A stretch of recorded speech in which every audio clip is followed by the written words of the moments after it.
ان کو میں نے کہا کہ تم پاکستان میں تو ہمیں غیر مسلم کہتے ہو، اب میں تمہیں مانوں گا اگر تم صحیح انصاف پسند جرنلسٹ ہو تو یہ لکھو اپنے اخبار میں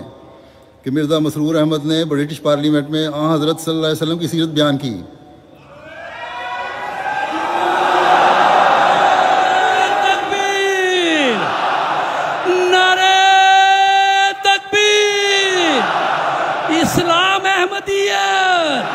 اسلام احمدیت، حضرت محمد مصطفیٰ رحمت للعالمین، جماعت احمدیہ عالمگیر، خلافت احمدیہ، خلافت احمدیہ، حضرت امیر المومنین، نعرہ تکبیر۔ بس یہ لوگ جو گھر بیٹھے ختم نبوت کے نعرے لگاتے ہیں، یہ نہ ہی کبھی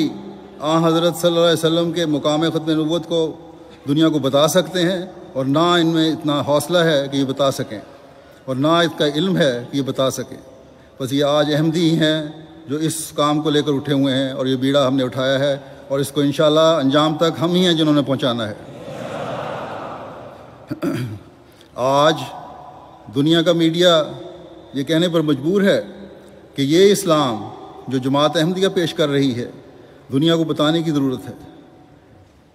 یہ ہر ایک کے علم میں آنا چاہیے، کیونکہ یہ دنیا کے امن کی ضمانت ہے، یہ دنیا میں محبت اور بھائی چارہ پھیلانے کی ضمانت ہے۔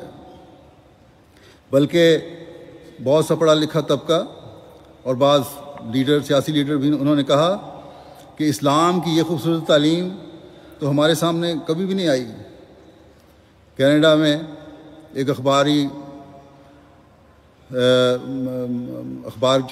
کے نمائندے نے یا اخبار کے مالک نے،